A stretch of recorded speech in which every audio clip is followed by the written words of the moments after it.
Hey everyone, welcome to this hair coloring discussion. If you've seen a few of my videos, you may have noticed that I get a lot of comments on my hair color. You may have left one of those comments yourself.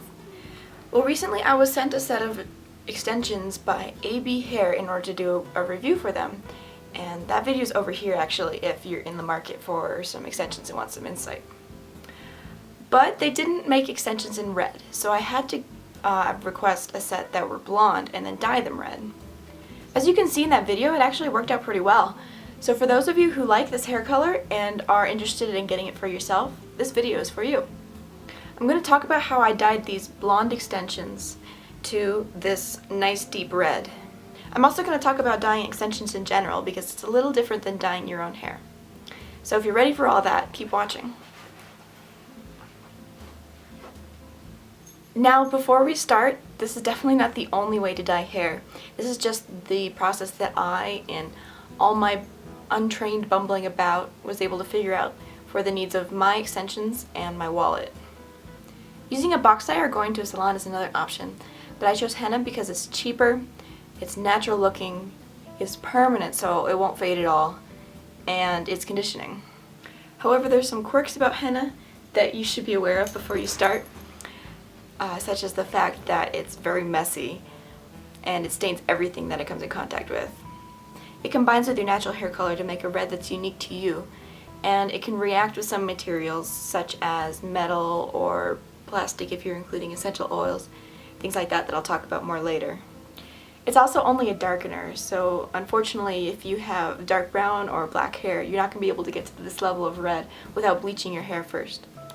So forgive my butchering of color theory right now, but you can think of color roughly in terms of a grid where there's hue on the x-axis and lightness on the y.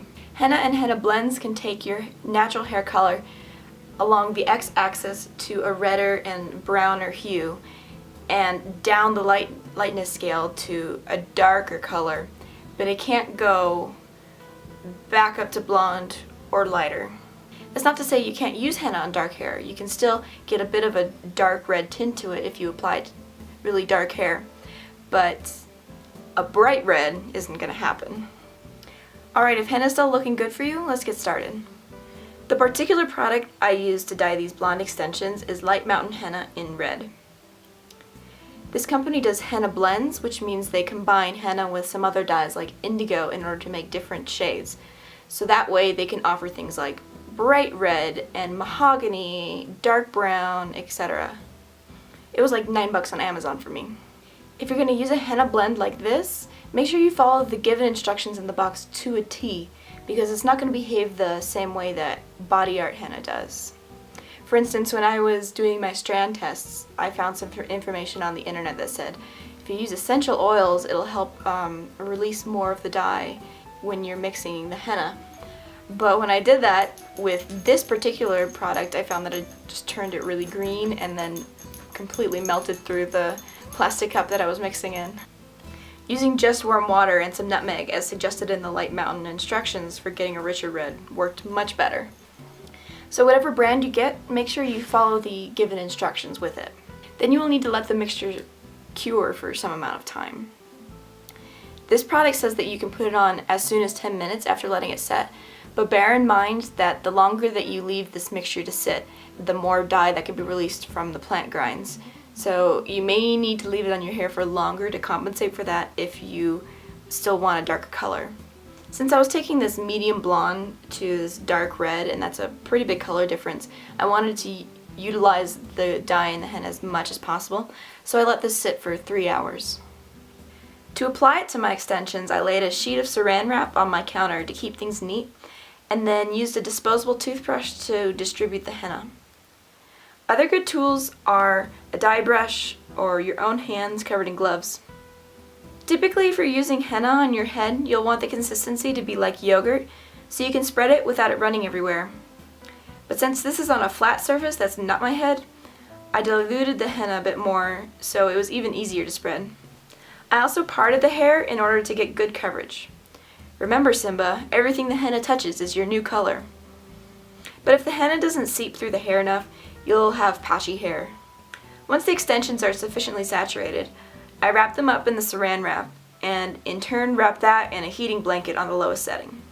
Heat helps the dye release a bit more, which is why it's mixed in warm water in the first place, as well as swelling the hair cuticle a little bit to increase dye penetration.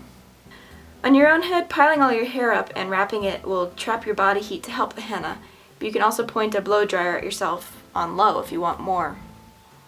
Just be careful not to get the henna too hot, like too hot to touch, because then the color will start to break down and you'll kill the henna.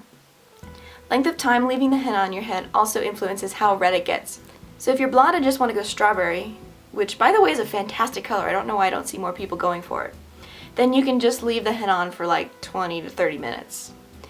But again, I wanted to go blonde to dark red, so I left this on for 8 hours.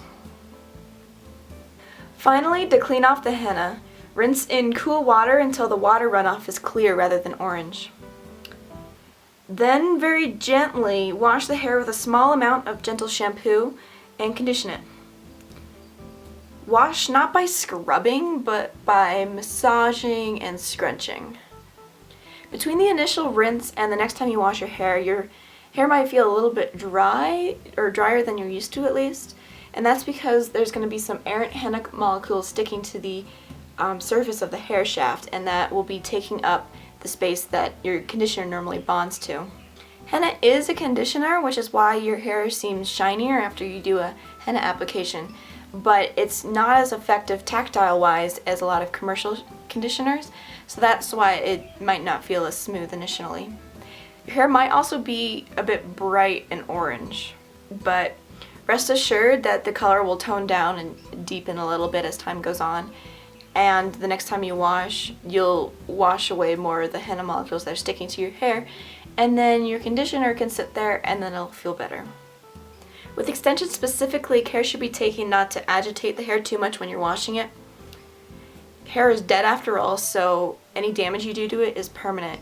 Plus with extensions, any damaged hair isn't going to be replaced with shiny new stuff from your head. Additionally, a lot of extensions go through a chemical processing routine before they're sold, so that makes them weaker. These extensions just went through this process last night, and as you can see they got significantly redder, but not quite as red as my hair yet. So if you get to the end of your henna job and you decide it's not red enough for you, you can dye again. That's how you get from a blonde to a dark red that's several levels away. And that's what I did. I mixed another batch of henna, let it sit for 3 hours, applied it to the hair, let that sit with heat for 8 hours, and then I got this, which is much, much closer, almost perfect match to my hair color. And you can see the difference between the first wash and the second wash hennas there.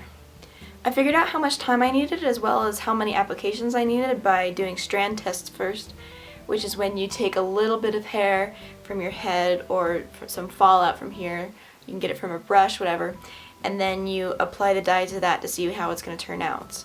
And you should do a strand test too, because if you go overboard, henna is really, really hard to bleach out, and especially with extensions, you should never use bleach on these puppies because of how delicate they are from the processing that they went through before being sold.